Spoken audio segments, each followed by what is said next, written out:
নমস্কার, আজকে একটা মুখরোচক রেসিপি নিয়ে চলে এসেছি। সন্ধেবেলার মুড়ি কি ডাল ভাত, পকোড়া তো মাস্ট। তবে আজকের পকোড়াটা একটু অন্যরকম। এটা কি বলতো, কাবলি ছোলা। কাবলি ছোলাটা 40% মতন সেদ্ধ করে নিয়েছিলাম। খোলা জল ঝরিয়ে মিক্সিতে ঘুরিয়ে নিয়েছি। সঙ্গে দিয়েছি আলু, পেঁয়াজ আর লঙ্কা কুচি। তোমরা চাইলে আরও অন্যরকম সবজি ব্যবহার করতে পারো। পরে পরিমাণ মতন লবণ, গোটা জিরে, কালো জিরে, 1 চিমটে হলুদ দিয়েছি। ক্রিসপি করার জন্য চালের গুঁড়ো দিয়েছিলাম, এটা তোমাদের দেখানো হয়নি। পরে শক্ত করে মেখে নিয়েছি। সময় কোনো জল ব্যবহার করিনি।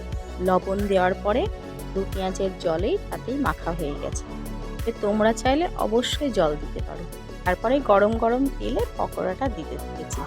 পকোড়াটা দেওয়ার পর গ্যাসটা ফুল ফ্লেমে রেখেছি। যেহেতু আগেই ডালটা আমার সেদ্ধ করা ছিল, এই পকোড়াটা খেতে সাধারণ লাগে। একদিক যখন আমার ভাজা হয়ে গেছে, তখন আলতো হাতে উল্টে দিয়েছি। পকোড়াটা খুবই ক্রিস্পি হয়, তা খাওয়ার পর আর একটা চাইবে। Thank you.